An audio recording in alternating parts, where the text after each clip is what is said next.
Corey DeAngelis, can be followed at DeAngelis Corey on X. And we are going to talk about, amongst other things, how biology is being taught to young people. Corey, thank you for joining us. Hey, Drew, thanks for having me. So there's a lot to get into, but the obvious topic after Tish is, I understand that there's, at least in California, I believe, a mandate to treat biology as some sort of spectrum, some sort of Lucy, I don't know what they're teaching. I'm a biologist by training. I don't know, large gametes, female, small, many gametes, male, XY, whether are there variety of chromosomal abnormalities in less than 0.01% of cases. We're going to define everything that goes in biology based on the outlying case. No, that doesn't work.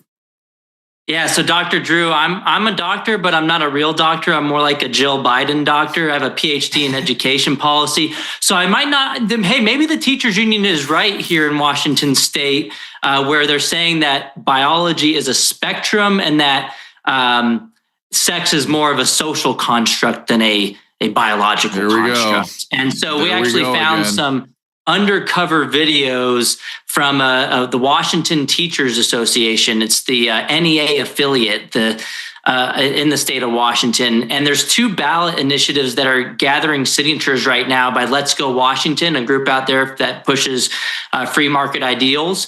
And they have 2 ballot initiatives. One of them is to restore parental rights in education, pretty basic stuff. And the other one is to protect women's sports. So what's the Washington Teachers Union doing in their infinite wisdom? Well, they're not teaching kids. They're not getting the basics right, math, reading, and writing. What are they doing instead? They're holding these group meetings to coach other teachers about how they should mobilize people to oppose parental rights in education and to oppose protecting girls' sports.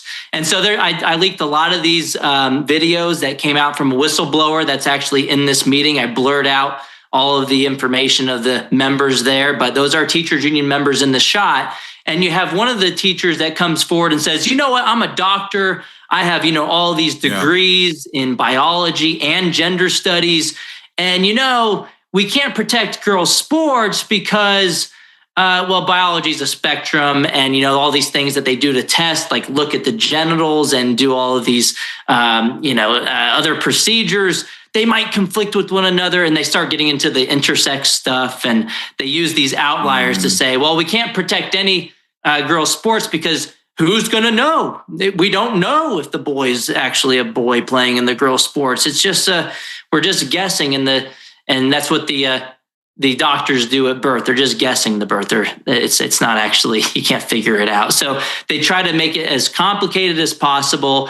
We looked up the donations of who's funding the effort to go against these initiatives in Washington. The teachers union is the number one person funding, or a group funding the efforts against the ballot measures to restore parental rights in education and to protect women's sports. That was just one of the videos that came out, by the way. I shared some other ones.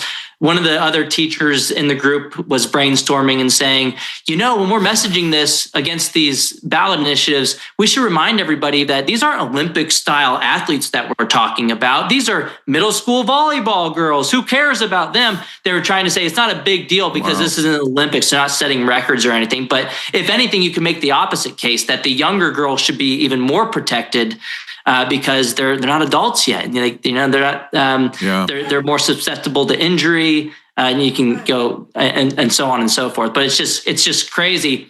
You see all these other headlines of the teachers unions have just been pushing their far left agenda more than anything else nationally. Randy Weingarten is pushing a book right now called Why Fascists Fear Teachers, where she compared America to Nazi Germany when she went on MSDNC the other day. She said that she wears a paperclip because the teachers in Norway during Nazi occupation, during the Nazi period, they used to wear paperclips to protest against Nazi occupation. So she wears paperclips all the time now too. And by the way, she copied my book cover. Her book cover is the same as mine. And she was on a podcast recently saying, that's just a coincidence. I didn't plagiarize him. A lot of books have these kind of book covers with the whitish background and the blue and and the red. And if you see her book cover, it looks exactly the same. It's not a coincidence. And there you have it. There's a clip of her attacking me as well. He stalks me. So there was 4,000. There was one year, I think, he tweeted at me 4,000 times. You're so weird, Corey. How dare you? She's just so wrong all the time. There's her book. It looks exactly like mine. Mine came out a year before her. Yep. But yeah, the podcast host basically asked, like, so did you copy his book? And of course, she's not going to admit that. But 4,000 times I tweeted out at her that year that she was talking about this. I guess she was referencing last year or something. And by the way, she actually has a person named Asher that works at the union that she hired to keep track of how many times I responded to her on Twitter. I thought it was 5,000 or 6,000 times, Dr. Drew, because she's wrong many more times than 4,000. I only reply to her when she's wrong. But right. Yeah, it's just, I guess if you're catching flack, you're over the target. At her annual convention last year, she had on in Washington, D.C., on the projector behind her, a list of her three primary enemies. One was Betsy DeVos, one was Chris Rufo, and then the last one was yours truly. Well done. Congratulations. Like you said, you must be over the target.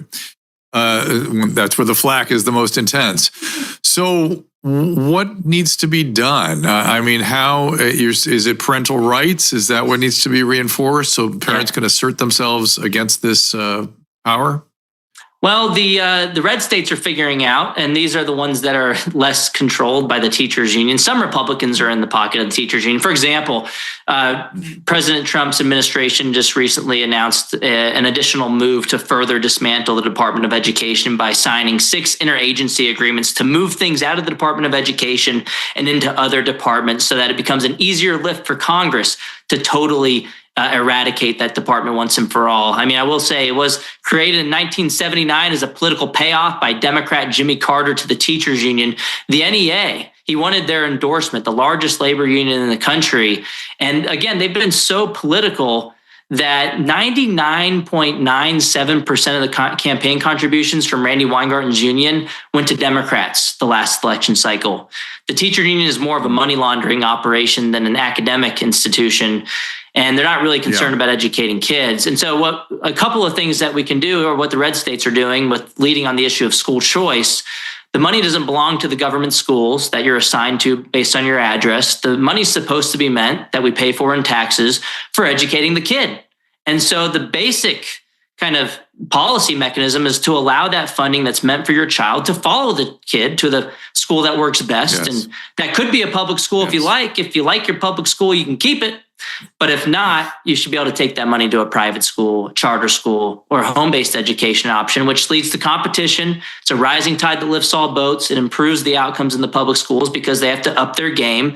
They have to think about things. Right. And instead of labeling parents as terrorists or cutting off their mic, they have to actually treat them as a customer, as a partner in the relationship, as opposed to an enemy. And so that's one way to do it. And the other thing is teachers need to leave the union and join alternatives like the Teacher Freedom Alliance, especially in blue states. I mean, teachers have been brainwashed. It's almost a form of Stockholm syndrome that they think they need the teachers union because they provide personal liability insurance. But the Teacher Freedom Alliance is giving that away. It reminds me of the American Medical Association, which was just a physician lobby group.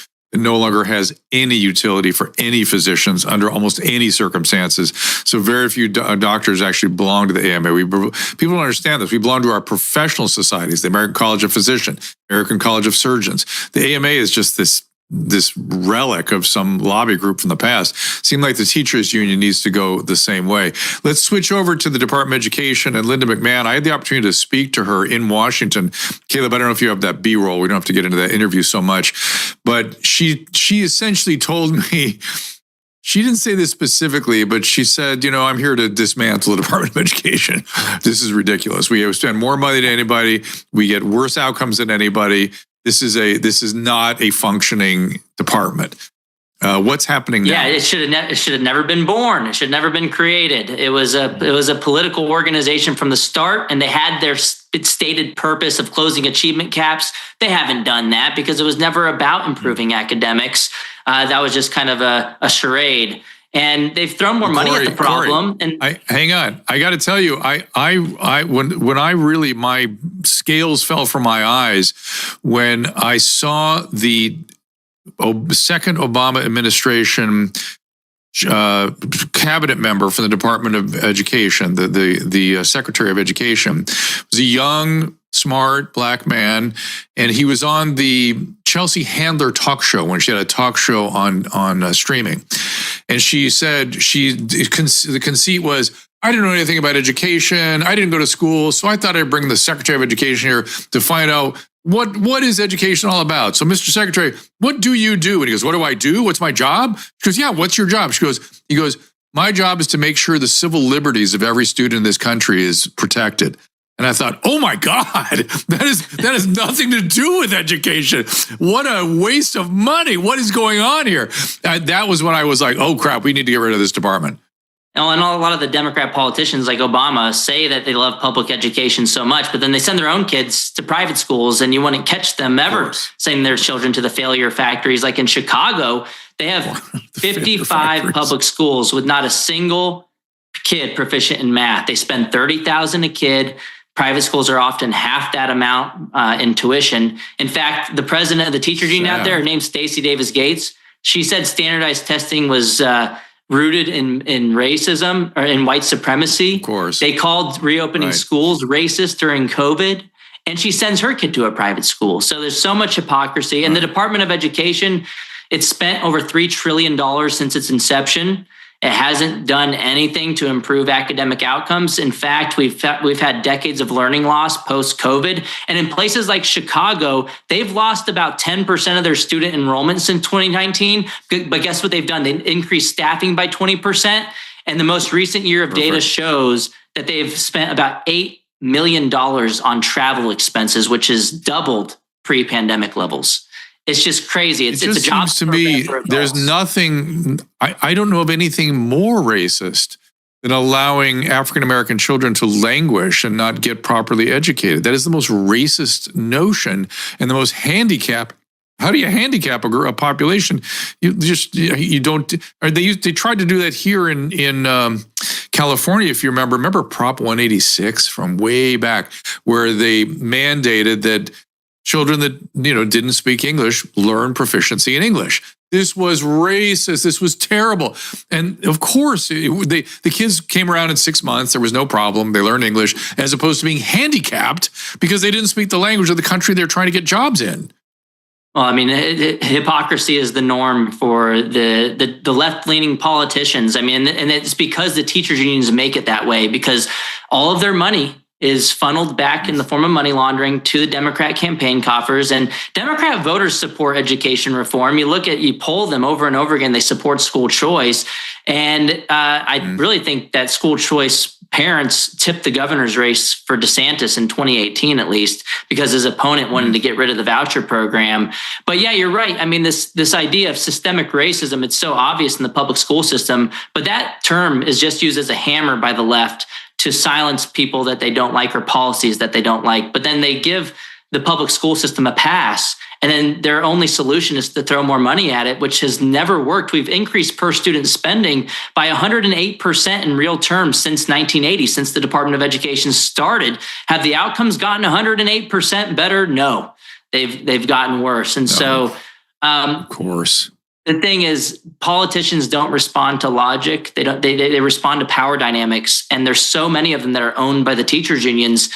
They have to be hypocritical. They send their own kids to private school, and then they fight against anyone else having that same opportunity. Maybe it's elitism. Maybe they think, oh, well, I know how to choose. I'm smart. I'll figure it out. But those low-income parents, they think, don't have the ability to choose for their own kids, which is totally elitist, because low-income parents, too, they know their kids better than anybody else, and they have the best incentive to get the decision right. It's their kids. They have to live with them for the rest of their lives.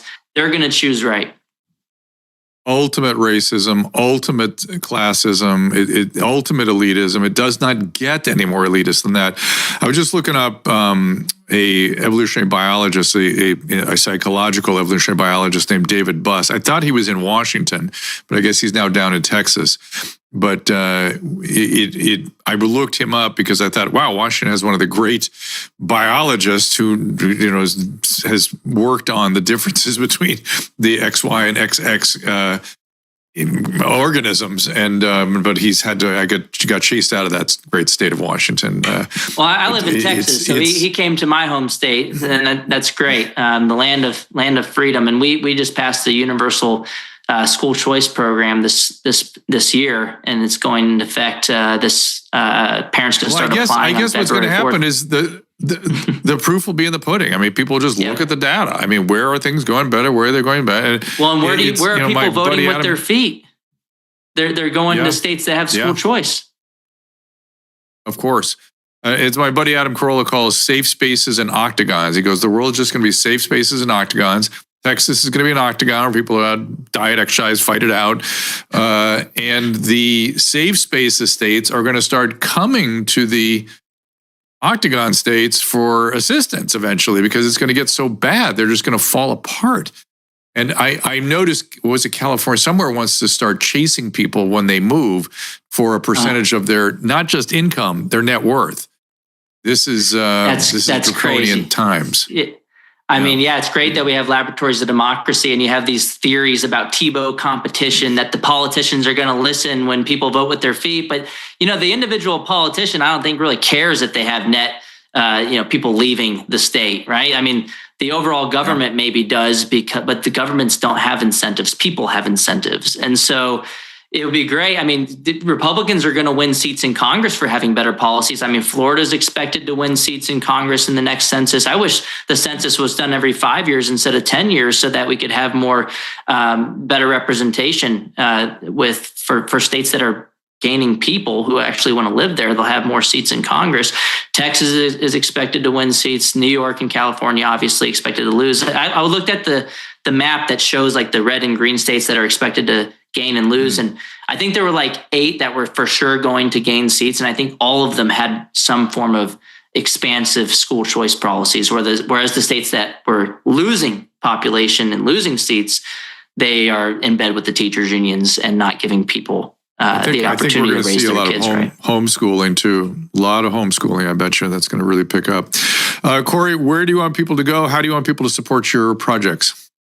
Yeah, you can follow me on X. It's at DeAngelis Corey. And then you can get my book, not Randy Weingarten's book, even though she copied the cover. It's called The Parent Revolution. It's on sale on Amazon right now. It's endorsed by Donald Trump and many others as well. And Parent Revolution on Amazon. Go check it out. Yeah, be a part of Randy Weingarten's most wanted list. Join Corey with the public figures with targets on their back as far as she's concerned. Oh my God. It's just, we live in the upside down. We live in a very strange time, but I think things are kind of moving in the right direction. And this great experiment and this wonderful Constitution and that miraculous Bill of Rights is actually doing its job, and the state system too, to be fair. I mean, the fact that we have these states is really our strength. We get right down to it. All right, my friend, thank you for joining us, and keep up the good work. Hey, thank you so much, Dr. Drew. Good talking to you.